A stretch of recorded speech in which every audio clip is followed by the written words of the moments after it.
What is up, YouTube? It's your boy Diamond Boss. Welcome back to another video. Today I bring you the next episode of Duel Analysis, where this time we'll be focusing on taking on the meta with utility cards. So what are utility cards we're going to talk about? Find out now. Make sure to leave a like and subscribe, and comment down below what Duel Analysis series you want to see next from me. I see you guys are enjoying the series, so I'll keep on doing it. And yeah, just to showcase a bit of replays, just to go through play by play as well as my perspective on some of the things. Now remember, it's for you to obviously get better, and you can apply it to every deck that you are currently playing right now. Or if you're playing a deck like me, Marincess, then this will obviously boost your ability to go first or going second, playing around certain things, and obviously not taking advantage of certain situations where you have opportunity to do it. So make sure to leave a like, and hope you enjoy the video. So let's get on to the video. So as you can see, this is the current deck list for Marincess Season 27. This is what I use on my previous stream, so I recommend to check that out in the description below. And yeah, this is what I'm talking about, the theme of you having utility cards in your arsenal in your certain deck. Now, obviously you can play Max C, Ash Blossom, Cross Out, those type of cards, but we're not focusing on that today. We're focusing on other cards which are quite accessible, which are either in structure decks or free bundles, so you can definitely make use of these cards. And also they're not really requiring a lot of crafting material, so I think that's also pretty nice as well. So the main focus here, obviously, as much as the Marincess cards are there, Marincess by itself, unfortunately in the current meta right now, as you all know, the meta right now is obviously Snake Eyes.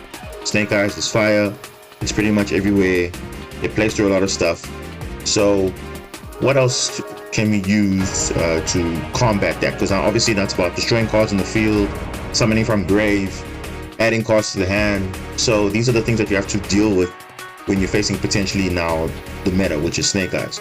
So if not Snake Eyes, for pretty much any other deck, there's also Kashtira, which is the anti-meta basically to Snake Eye, because obviously it's anti-graveyard. So then we knew, okay, what the out was for that, which is obviously Book of Moon, Book of Eclipse, or even impermanence on your Rise Art or Fenrir or something like that. So usually that's also there, and also Nibiru as well. So normally when it comes to, you know, the meta specifically, sometimes Maxi and Ash Blossom are okay, but sometimes you want to have also other cards which are obviously versatile against most decks. So if you look at a card like DD Crow, DD Crow is a very versatile card because it can obviously discard any card, or not discard, but you can discard this card to the grave, and then you can target any card in your opponent's grave and banish it.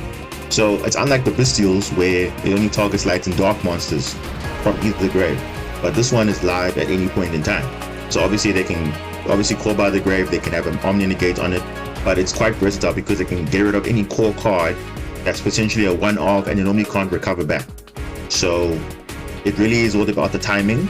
But DD Crow is kind of very useful hand traps. Not to say it's like the best one out there, but considering it's an SR, and potentially if you're a potentially new player in the game as well, it's actually not bad to pick up. Then obviously we have Effect Veiler. Effect Veiler is in the bundles.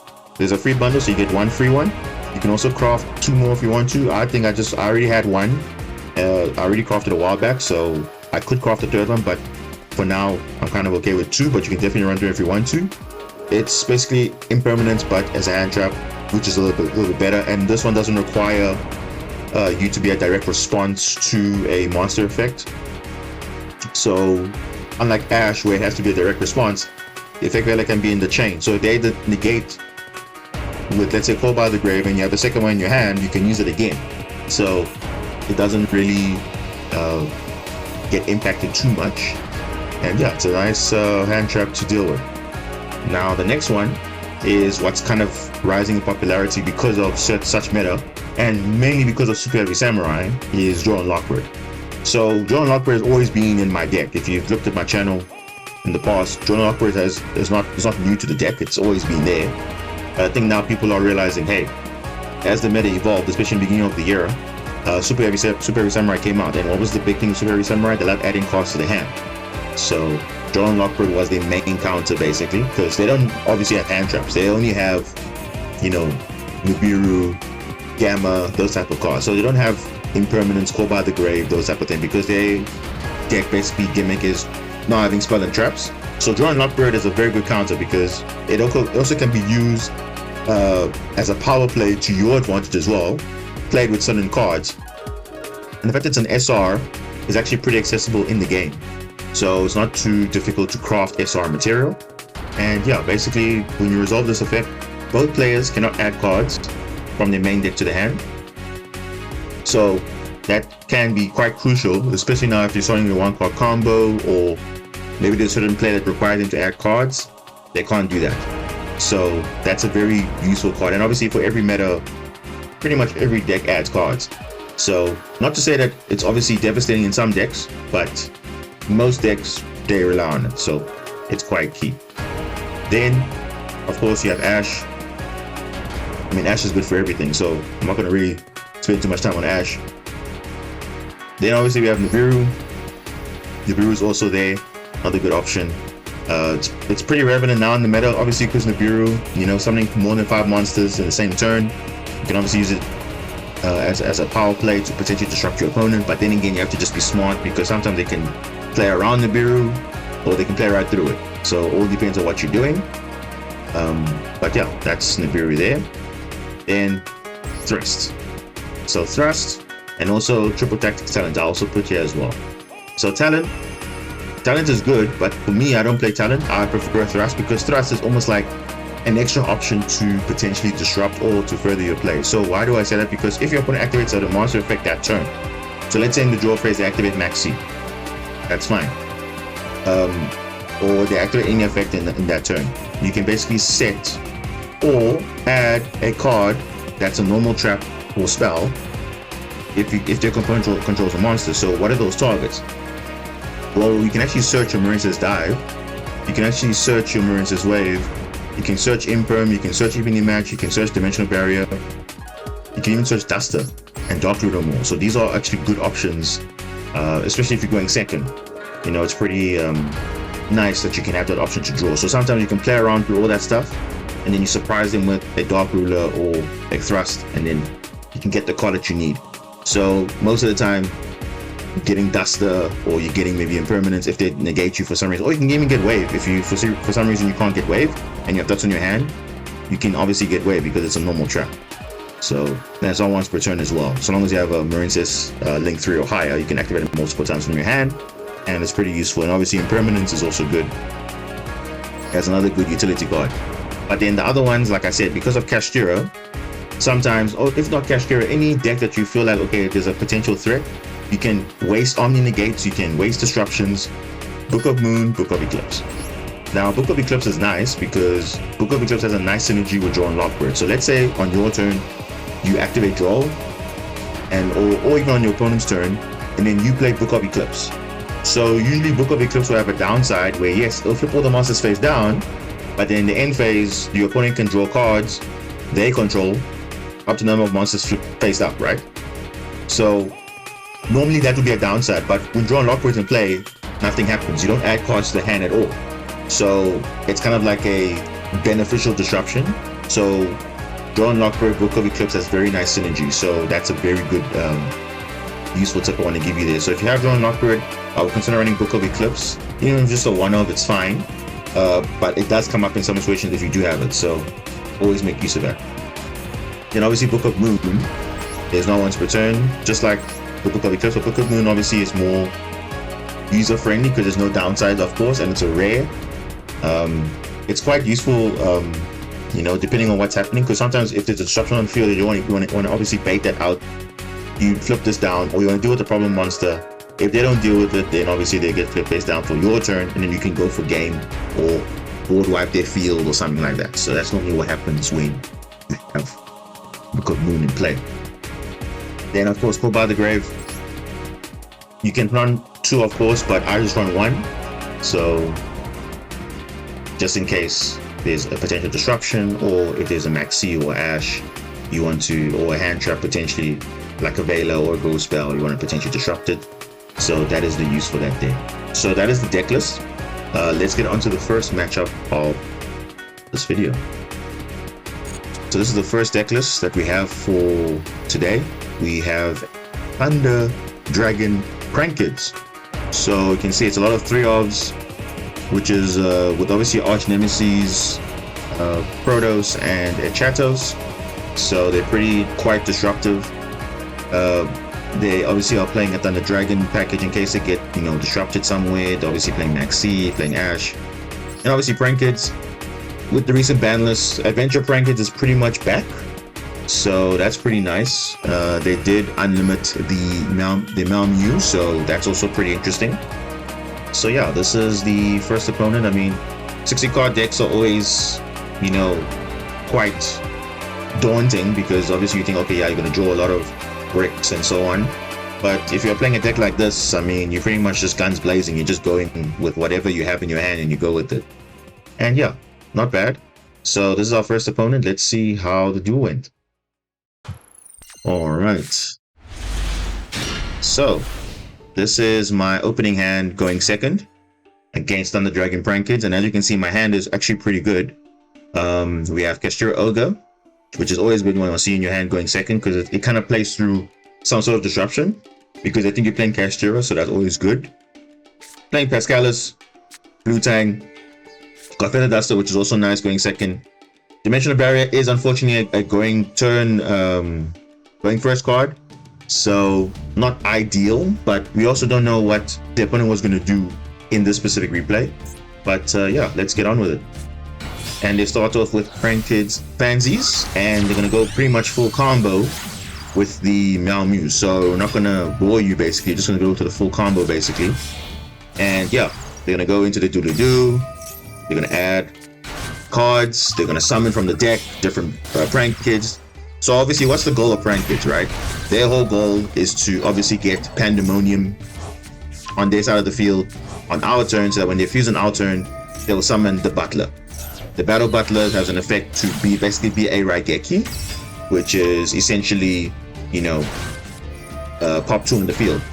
They have the alternate Nemesis flag. I'm going to draw 2, discard everything. Unfortunately, they're unlucky there. They get their Chatos, and they're going to call Dark, have the Sprite Elf, make it to Dropsies and End Phase. So this is kind of their end board, which is a bit not underwhelming, but of course we draw for turn a Pressure Planet Racer, which is always nice to see, because like we said, because we played 2 of Kashtira Ogre, if we add 1, we have another one to play by as well. Because remember, all the Kashtira monsters have this like broken effect where basically if you control no monsters, you can special summon this card from your hand. And normally there's a restriction on all the Kashtira monsters when you summon. It says you can only special summon once per turn that way, but for Kashtira monsters, it doesn't work like that, which is quite interesting, So that's a very good power play, because if we get another one, then we can, play on again.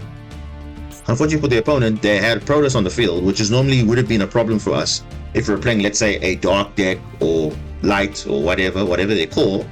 But they decided not to call that. They call dark, which is obviously their own, right? But fortunately for us, we don't care about that because we are a water-based deck. So let's see how we play through this. So we're gonna first obviously add. They're gonna obviously chain the effect of the Bow Wow to add the Prankids monsters in their hand, because remember, Pandemonium is here. Pandemonium is going to fusion summon into the Butler. So obviously you're going to do it on your opponent's turn, not on your own turn. So that's why they did that, because obviously they have the Dropsies, they have the Lampsies and the Fansies in their hand, so they can fuse from the hand or field. So let's first go Duster, and now we're going to force them to use the Pandemonium. Sprite Elf is going to chain Nemesis Flag. It's not going to do anything. So again, we're not worried about Protoss really. Obviously it cannot be destroyed by card effects, but we're going to obviously try and banish it. So they're going to go for the Battle Butler. So like I said before, Battle Butler is a double disruption, because why? Malmew counts as an effect to, part of the tribute is going to count as part of the cost. So it says if a Prankids monster you control would tribute itself to activate an effect during your opponent's turn, you can banish this card you control instead, or from your graveyard. So that's only once per turn. So essentially Battle Butler has 2 disruptions, 2 Raigekis. would contribute to card destroying monsters we control, right? But because of Meow Mew, it's going to be ×2. So how do we play around that? Well, first thing, let them activate all their effects, which is fine. Because obviously when Prank gets into the graveyard, they activate. That's why Adventurer so works for them. So let's first activate the Raid Soth, get the second copy. So we're going to go Cashier Ogre, add the preparations. We are bigger than the field. So obviously we can go for battle, swing into the Butler. So my mindset was, okay, the Raid Soth is actually a good bonus because it actually gives us an extra 100 attack and defense for each different attribute on the field. And currently there's fire, there's dark, there's earth, there's wind, and there's water. So I'm gaining a lot of attack. So it's pretty much all the attributes, right? So except for light, I think, which is pretty insane. So my mindset was, okay, cool, I'm gonna go into battle phase now, crash into the Butler to play around the disruption because I want to get rid of it. So now I'm gonna go into battle, resolve the effect of Cashier Ogre to look into the opponent's deck, banish potentially a one of looking at their hand and banishing face down, but then also swing into the Butler because I know I have another Ogre, so I'm comfortable doing this. They're gonna use the Meow Moo effect to count as the cost to tribute. So they're gonna try and destroy Cashier Ogre, thinking, okay, there's no further plays, right? And I'm looking to the opponent's deck now. They have a Nemesis Corridor. Now I didn't know at this time that they had, you know, another Nemesis Corridor, like 3 of them. Because obviously we saw the Decklist earlier, right? So I was like, okay, Nemesis Corridor normally is a 1-0, so I actually want to get rid of that. So that's what I did. Because when I saw the hand, I'm like, okay, no, it's fine. Nibiru is going to be a brick. So I'm going to get rid of that. We have another Ogre, which is fine. He still has the effect of Battle Butler. And now, at this stage, he's like, wait, let me disrupt the field again. But now, obviously, now he was hesitant to see what was going to happen. So, I had Pascalis, I had Blue Tang. So I was like, okay, no, it's fine. I'm going to use Blue Tang's effect to get Basilima in the graveyard. Because remember, I'm not going for game, it's main phase 2. However, I'm going to go and do the board wipe. And as you can see, they have 1 card in their hand. We know what their next draw is going to be. It's going to be in the Nibiru. Because remember, Ogre doesn't shuffle the cards after looking at the deck. It just keeps them in the same order. So all I did was I just sniped the Nemesis Corridor. So now I know the Nibiru is going to be the next draw. So my priority is let's get Basilima in the graveyard. And then we can safely go through our plays. At this point, it doesn't do anything. Basilima's in the graveyard. I'm going for my combo to banish now, the entire field. So I'm going to go into Blue Slug. And I'm going to add Pascalis. Now obviously Blue Tang is already on the field, so I'm just going to use that to link up into Sea Angel. And I'm pretty much going to go full combo. And full combo in terms of when you're going second and you don't have opportunity to go for game, you're going to try and board wipe the field to get rid of all their targets. Now fortunately we get another Seahorse, which is nice. Another Marissa's name, and obviously we get Dive, right? And then we're just going to play through our plays normally, right? So we are comfortable because why we have Basilima in the graveyard. So you can treat Basilima as kind of like a utility, especially in this meta, because for Marinces specifically, that is our in-house like protection for destruction, you know? So we're gonna go for Core Triangle, get Wave as quick as possible. So we're gonna discard the Pascalis, add a Wave, and the Seahorse we're gonna use Special Summon, and now we're gonna go into World Sea Dragon straight away. No wasting time. And now he's going to try and turn the board. He's going to activate Butler now, but we have Basilima, protect. So he was waiting for the moment to do something, right? And it was like, oh, okay. How is that going to work? Well, Basilima protects all monsters, not just Marinces monsters. So that's what happened there. Obviously now activates Atlantis, banish the entire field. All my water monsters come back. And pretty much I can go into a Link 2. Now why did I go into a Link 2? I wanted to make sure that on the next turn, whatever they do, my monsters will be unaffected. So that's why I did. So I set the Dimensional Barrier, set the wave, set the preparations, nothing really needed. And they actually had the Nemesis Corridor. I am not banishing it. So it is what it is. I set Fusion Monster so that they cannot get the Thunder Dragon at all. They got the Protoss again. So they trying the whole time to get Thunder Dragon Colossus. So even though I banished the one, they actually had another one. So it was like, okay, It's unfortunate. So at this whole time, I'm just like, okay, fine, I have Dimensional Barrier. Let me just activate Fusion Monster, declare it Fusion, and then basically they can't do anything. So Fusion Monster means they cannot go into Thunder Dragon Colossus. They can't do anything. So the whole time they're just trying to go into the Thunder Dragon Colossus. And now they say, no, they can't do it. They normal summon the Dragon Roar. They're going to try and go for battle. I use the Lance's effect to pop it. It's obviously going to summon a Thunder Monster from the deck. Can't do anything. He'll try and use Protos. Now, Protos normally is kind of a pseudo disruption for us, because if we resolve that effect, then we are locked into not summoning water monsters, because they look at the attribute on the field. So that's a very important detail there. So that's why they couldn't, you know, they tried to do it. Obviously, they're going to add Thunder Dragon Hawk. That's fine. Use the effect of Protos. I'm obviously going to negate with Wave. You only keep it for potential disruptions. So that's what we do. And it's fine. Now, you're probably going to ask, let's say we already used Wave already. We're already unaffected for that turn. So if Protos was going to activate, our monsters will not be destroyed. So it means we can keep them on the field. However, we cannot special summon for the next turn because we're locked into water or summoning water monsters. So all we can do is just go again, attack for game. But obviously now Protos cannot be destroyed by card effects. So that's the issue now. So we can't use Atlantis effect in the battle phase. So that would have been the problem had we not used Wave. Would have been in trouble. So that's why luckily we had Wave. So we use that effect. So now we can actually summon nicely on our turn. And then just going to go to end phase because there's nothing else to do. And we're going to go and close out the game. So I'm going to get Dive. And I'm going to go for, again, the Banishing effect again. The same thing. Right? So at this point now, it's just closing out the game. Just trying to go straight forward into what we need to do. There's no real threat. I'm just playing through my combo normally. And I think pretty much just going to wrap it up here.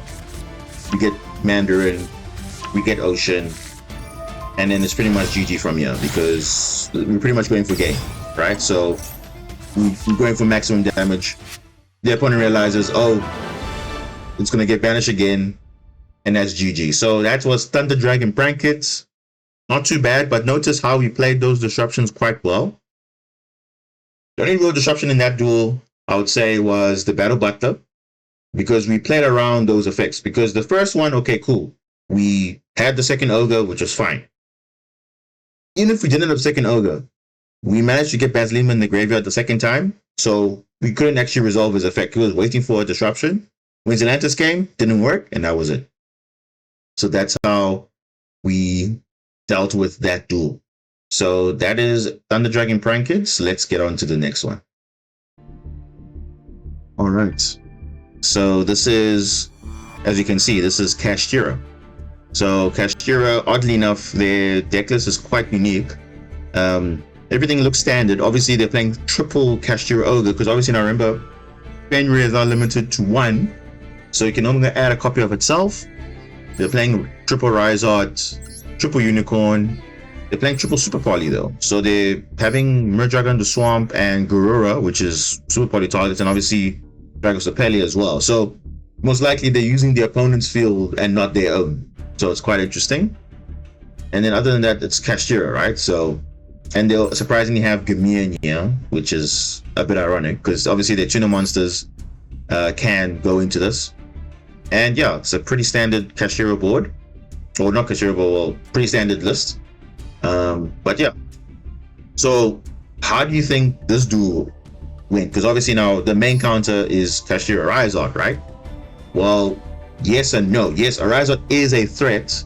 However, like I talked about those utility cards earlier, Book of Moon, Book of Eclipse, Impermanence, those are the cards that we can use to counteract Kashtira Rizard.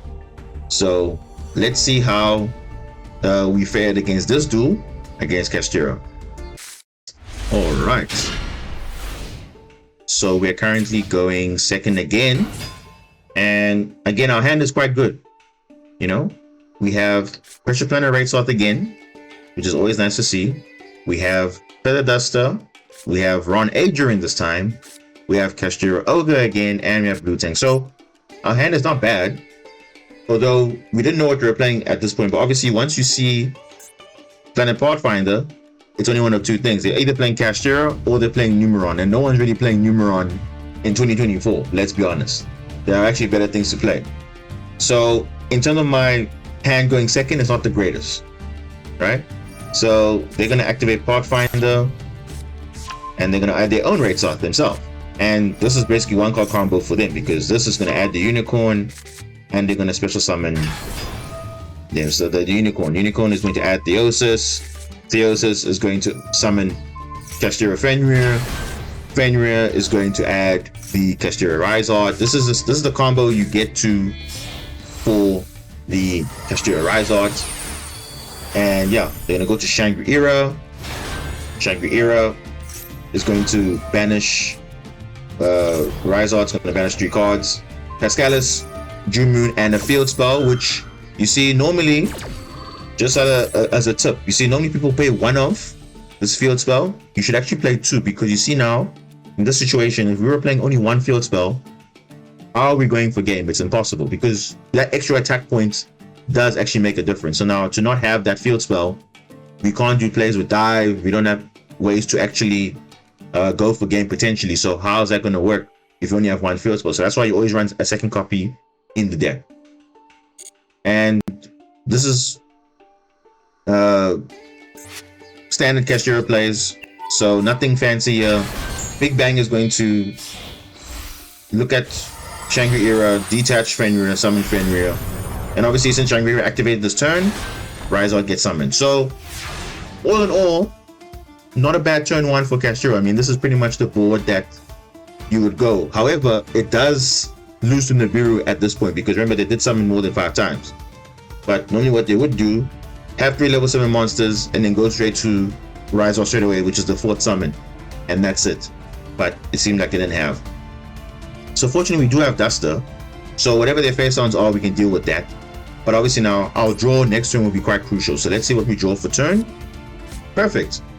We drew one of our disruptions, and Kashtira, when it was meta relevant, Book of Moon, Book of Eclipse was a thing.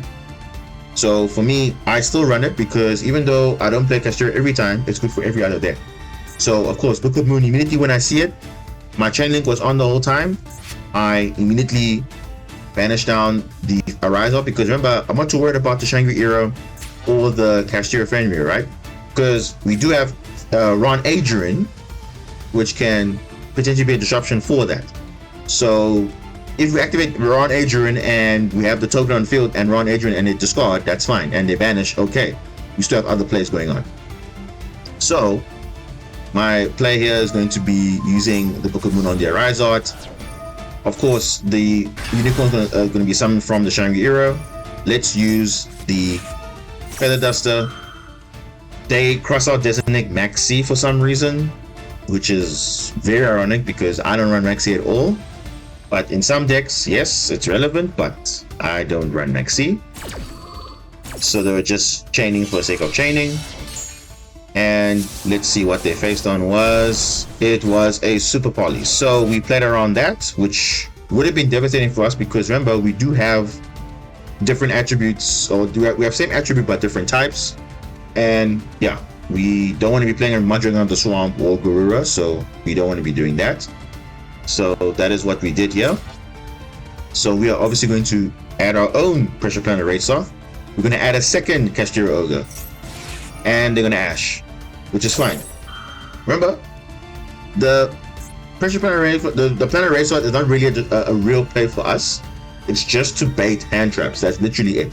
Kashtira Ogre, Ron Adrian, they are just there to bait hand traps. Our Marincess core engine is our main priority. If we're able to play through that, then we're fine. Because remember, there's no Kashtira Birth for them to summon back. So that was my whole play here. So fine, they baited the Ash, no problem. So I can comfortably use my Kashtira Ogre now to do something. So I summon Kashtira Ogre, go for battle, get rid of the Fenrir, because I know Fenrir is going to be a problem. Unicorn, not so much, because sometimes I don't even know what to banish, which is fine. So now, activate, preparations, trigger the Unicorn. Now, he doesn't know I'm Kashtira. He thinks I'm playing Kashira, but I'm not. I'm actually Marinces, because that's what this setup is basically about. Trying to think that you're playing Kashira, but actually not playing Kashira, because he didn't know I'm playing Marinces. He didn't know, because obviously he's banishing cards face down. So let's see what he's going to banish. And he chooses Argonaut. I promise you, 99% of the time, most of the Kashira players go for Aqua Argonaut. And I understand why, because it's a potential disruption. But to be honest with you guys, Aqua Argonaut is actually very weak against Kashira. Why? Because if the field spell is in play and they have Kashira Fenrir, they're just going to banish the field spell, and then it loses the ability to be unaffected. So even if you have Wave, it's still going to be quite weak. Whereas Bubble Reef is actually better against Kashira, because obviously every time you banish a monster, it gains 600 attack. And because you have Wave, it's going to keep growing, growing, and growing. Their maximum attack is 3000, unless they have the raid sort themselves, but they actually can't deal with it. So Argonaut actually is not a good matchup for Kashira, actually. It's good against Branded, but not good against Kashira. So banishing that doesn't really matter. The trigger the effect. Okay, and again, if you're playing Kashira, if you're playing against a link-based deck, what you should have done, they should have locked out basically the zone where it's behind the extra monster zone, so that I don't have any further links, right? That's what they should have done. But sometimes you can play around it, sometimes you can't. It all depends how much resources you have. So they decided to go for the spell and trap zone, which is a bit odd. So I was like, okay, let's look at the 5 cards. Let's see what they have. Just banish something. It's fine. So now we can go blue tank. So the reason why I put blue tank here behind the extra monster zone, because in case they had something to banish, then they can't banish that zone where blue tank is. Because remember, once you lock that zone, then obviously you can't link behind it. So that's actually messing up our combo a little bit. So we're going to go blue slug. And again, we're going into the combo to banish everything. Because remember, Ariza is going to come back, flip face up next turn. So we want to make sure we get rid of it. And obviously we do have a counter in Give Me Adrian, but we're going to wait for the end. Now we get that Seahorse, which is nice. So we get that Seahorse. We're going to use the Spring Goal effect to chain block. Obviously Ash was used already. We know that. So we're going to get the dive comfortably. And yeah, this is again standard combo to... Oh, and we get Mandarin, which is nice. But unfortunately now we cannot summon Mandarin because Kashira Ogre is in the wrong side. It's supposed to be on the other side, but because of the link zone, we can't do anything about that.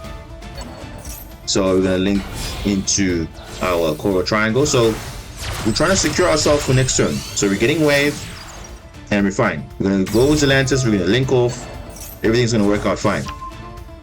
Because now we can have a means to discard, get the wave, Seahorse, special summon, and then we're gonna go into our Zelantis.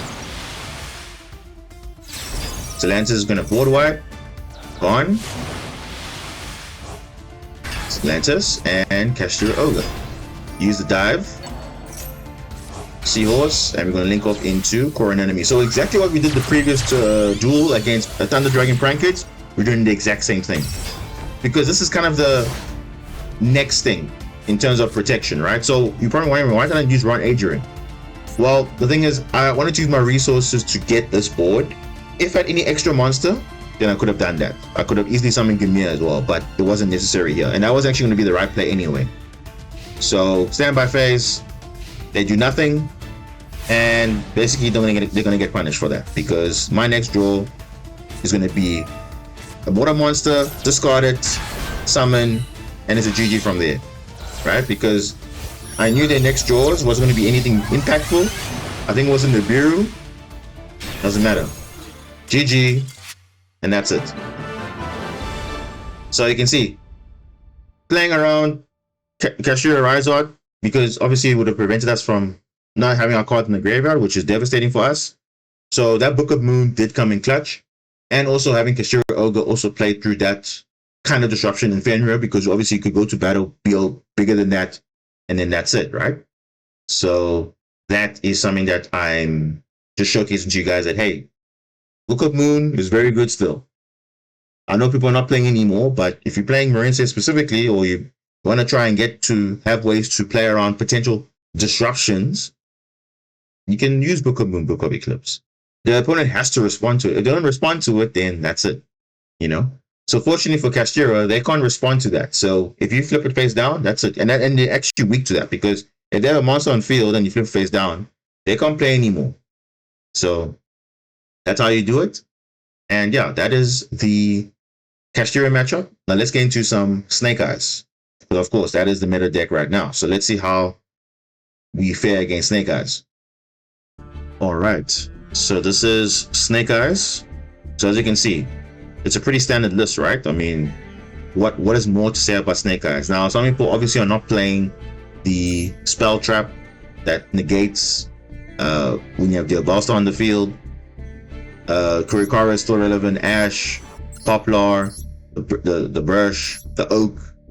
Other than that, people are playing We're Off Dough. That's interesting. They're also playing Lullaby of Obedience, where you can just declare a card and then you can actually add it to your hand or special summon it, which is quite interesting. And yeah, it's interesting Snake Eye deck. Extra deck is pretty also kind of standard, I think.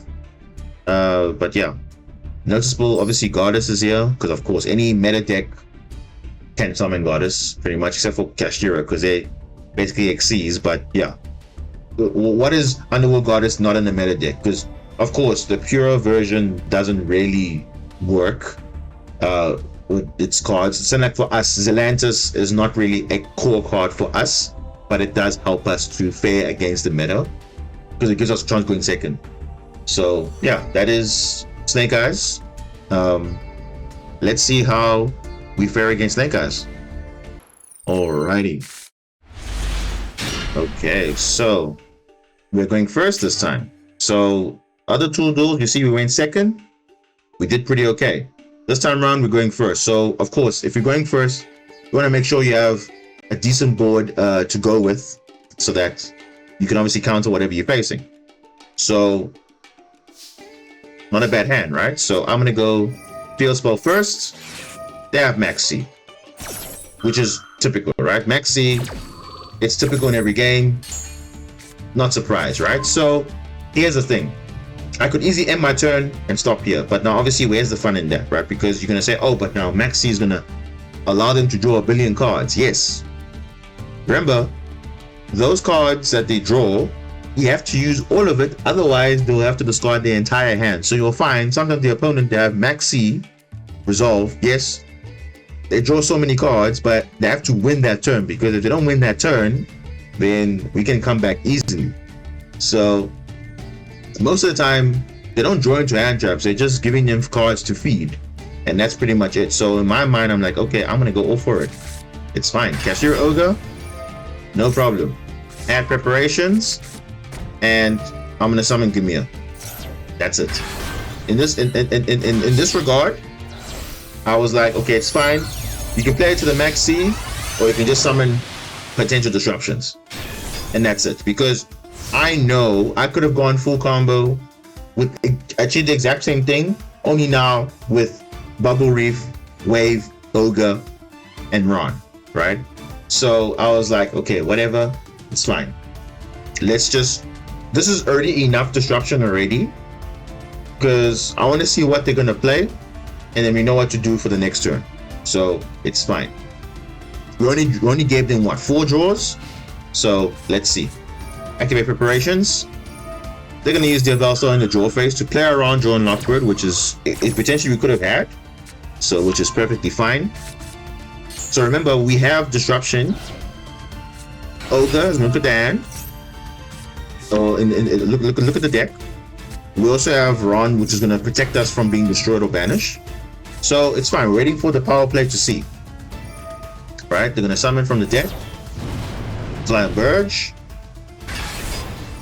And they're going to go into the normal combo. We're going to activate Ogre's effect now.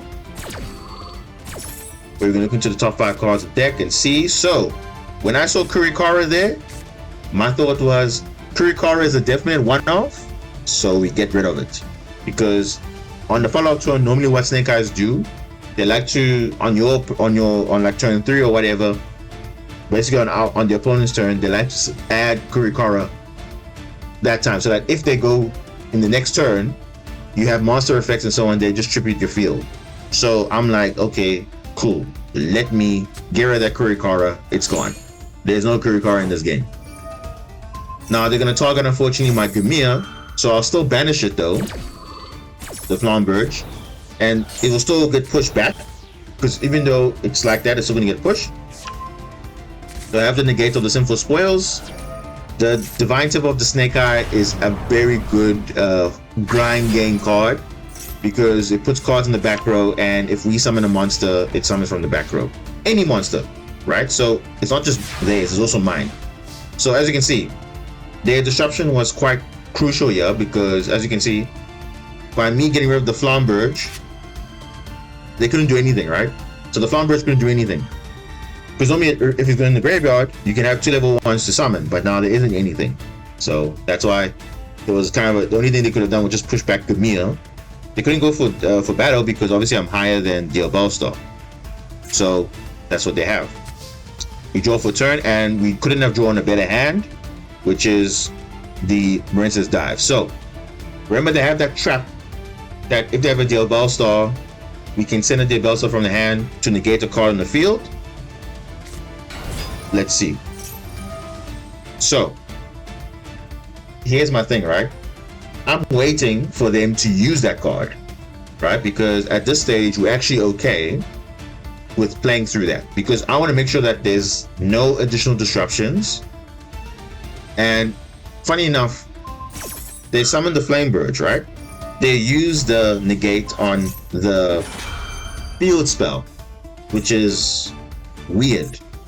I don't know why they did that, but that was probably the biggest misplay they did, because they should have negated the blue tang. Because if I had negated the blue tang, I wouldn't have done anything. So it's kind of, unfortunate for them, but it didn't really matter, because I did have a Kaiju in my hand. So whatever they summoned, I was going to get rid of it, and that's it, right? So one thing to note, the field spell is triggering for them, because obviously I normal special summon a monster. They can target a monster card on any field as a continuous spell to summon it. So obviously they chose the Flamberge, because Flamberge can do the same thing. So my mind are, okay, cool, they're gonna probably summon the Gamia on my turn. But there's one thing that you guys are not realizing.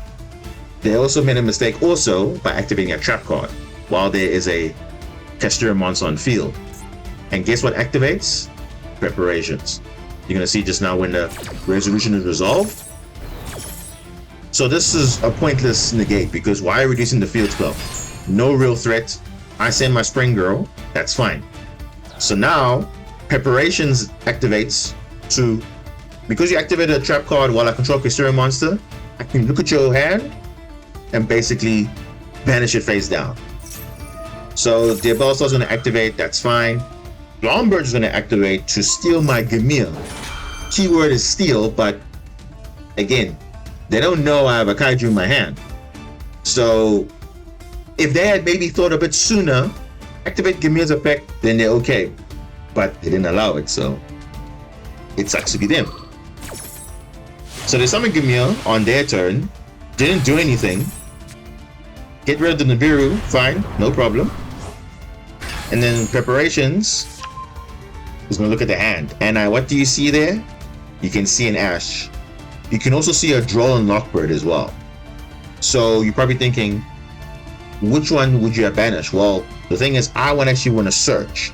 So I don't want Ash to be disrupted. So I want to get my searches now, and I'm done. Because I already have my Spring Girl. I already have Blue Tang. The only thing I'm missing is the Mandarin. Because Mandarin will assist me to OTK. So if I draw Lockbird, it's fine. I'm not going to add Wave. I don't need Wave. If I resolve the effect now of Blue Tang linking off into the Sea Angel, I'll be fine. So I get rid of the Ash. Get rid of it. And because you have the monster effect, I get to look at your deck again. So you can see it's constant pressure. Now you're probably thinking, why didn't they activate Gamia to banish the Kashira Ogre.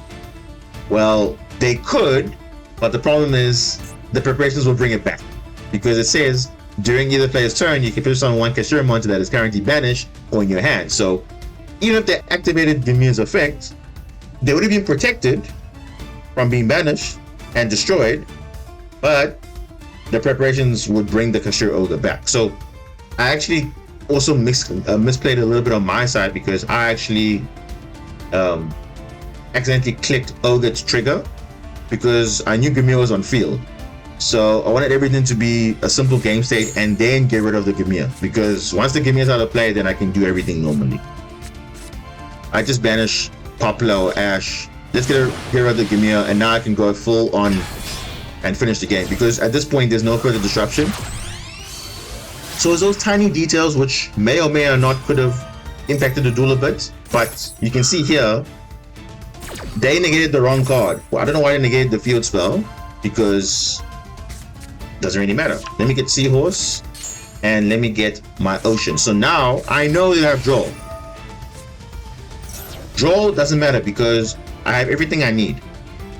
I can summon from the deck and I'm fine. No problem. So the field spell that they negated, so they activated it, use die from the deck, summon Mandarin, and then my combo is live and I can go for game. Just like Snake Eye also has their combo going for game, most other decks, Mauritius also has a combo as well. Let me know if you guys want me to do an updated video on how to do every single possible OTK with possible hands. 2-card combo, 3-card combo. It's actually not difficult to learn. What you do when you have monsters in the graveyard, what you do when you have monsters in your hand, all that stuff. I can go through all of that. You just let me know if you want to see that, and I'll do a separate video just for that, because I think people don't know how to utilize that potential. Because when you see it, you can go through game, but if you don't do it, then you won't know. Because this combo here you're seeing is exactly how you would do it, just like for any other game, right? After, of course, clear all the disruptions, right? But of course, Wave can also assist you here. So you see I banished the field, and at this point I think it should be lethal damage at this point. So I think it should be lethal damage. Yes, it is, because after the Kaiju summoned and the Ogre summoned, I already have 11,000 damage already on the field. I'm going to get more damage on the field when I equip Blue Slug. So there's maximum damage here. And like I said, Marine says high potential. So definitely something up there. And look at that. Get rid of all those cards, and that's it. As simple as that. So you see, those finer details saved me a long way. Give me a very good disruption. Not playing into the maxi, and obviously you can say, but now obviously you didn't play it to maxi. But it was a choice, because sometimes it works, sometimes it doesn't. You know? Obviously, in this duel, it worked out in my favor because I knew what they were playing. So if I got rid of their disruption, which would obviously mean the Flamberge, right? The first one. They had the second one, but the Flamberge, when I used Gamir's effect, they couldn't summon the level 1 monsters. They couldn't further play. So all they could do was just do the Diabell Star and leave it like that. But then also they misplayed as well from, you know, from negating the wrong card, which is the field spell of Kashira, which is not even the card that I was using that turn. And of course, they summoned the wrong monster, and then again, that was it. So they thought, give me on their field, okay, fine, but then Kaiju obviously would have got rid of that. If they had banished a card, Gimir would come back on my field, and then it's GG from there. So realistically, there wasn't really a shot. But yeah, that's Snake Eyes. Obviously, we're going first in that thing, but of course, I will have obviously other matchups when we're going second, or we go through the limit. And obviously, you can see it all on stream as well. So we're currently in Diamond now. And yeah, we had a very crazy stream. I definitely recommend checking it out. We had some insane, very close matchups against Snake Eyes, and it was very, very close. Even Kashira as well, where sometimes if the opponent just misplays a little bit, you have to capitalize. And that's pretty much what this duel is showcasing to you. So these utility cards, apart from the DD Crows, the Droll, Kashira Ogre's a utility. Ron Adrian's a utility. Obviously for water monsters specifically.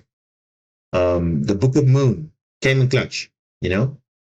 Of course, I think I can do a part 2, take on the meta part 2, where we can maybe focus on different archetypes again, but just focusing on the power of these utility cards, because these cards will obviously boost your chances of doing well. Because obviously you want to make sure you have a chance. Obviously, Marissa's is nowhere near top tier or anything, but it is definitely a deck that has high potential if you know what you're doing. Because I always see Marissa's players. I see the videos. You all seen videos on YouTube, but no one actually ever explains combos. They just do it, and they don't tell you why they do it, which is like a bit weird. Because yes, you're showing a deck, that's fine, but then if someone asks how do you do the combo, they're like, yeah, you just do this and this and this, but they don't tell you why you do it. So at least I'm showing you why I do what I do, because it's important against those small situations where okay, when I see this is when I can do it. So let me know if you guys want to see that video on how to do an OTK. And when I mean OTK, obviously it's a potential. So if you see this line, you can do it. It's 2 cards and 3 card combos. So there's multiple 2 card combos, there's multiple 3 card combos. There is definitely ways to do it. So let me know if you guys want to see that video, but also let me know if you want to see the part 2 of taking on the meta with utility cards. Maybe you can have different opponents like Branded, more Snake Eyes, maybe Super Heavy Samurai if I get some clips in. And yeah, in between, I'll also try and get that mixed in. But yeah, just let me know if you want to see that. But I think this was a great, 3 duels. Obviously, we saw Thunder Dragon Prank Kids. We played around disruptions. Can you see also playing around disruptions, knowing when to use certain things? Because you could play it very differently, and obviously it would be bad for us. And obviously the opponent also now not realizing what was going on. So also using cards like Dimensional Barrier also coming in clutch to prevent them from going into Thunder and Colossus, which would have prevented us from adding cards to the hand permanently for that duel. So they were just trying to do something. And obviously the Pro Rose playing around that was also good in that duel. Then the second duel was against Kashira, playing through the Arise art using Book of Moon. It's a classic, right? It's literally a rare. You can literally craft it and it's like nothing, right? So that 1 card was crucial. Obviously the Kashira Ogre, yes, was also nice because you can crash the Fane Mirror, do something, and then obviously play from there. And then, of course, now Snake Eyes. Yes, we had Max Seed, but we didn't play into the Max Seed. We only gave him like what 4 cards? Had Kashira Ogre, had Gamia. That alone, those 2 are already quite powerful as a duo already. And we also saw the use of preparations, looking at the opponent's hand to already see, okay, potential hand trap, we can snipe it, or a potential key card, get rid of it. And then obviously going for game with the Kaiju, and that's it. So I hope you guys really do appreciate this episode. I also do still expect you guys to submit some clips. I did get some clips already from you guys, already on the community. But yeah, if you're not sure how to submit replays of your own, check the link in the description. And you can also be part of the channel, hopefully featured just like in the previous episode. So yeah, hope you guys enjoyed this video. Thank you so much for watching. Make sure to leave that comment on your way out. And yeah, if you're missing other Duel Analysis series, you can check out the playlist in the description, and also check the other videos for any video that you've missed on the screen. And this is Diamond Boss signing out, and I'll see you next time. Peace.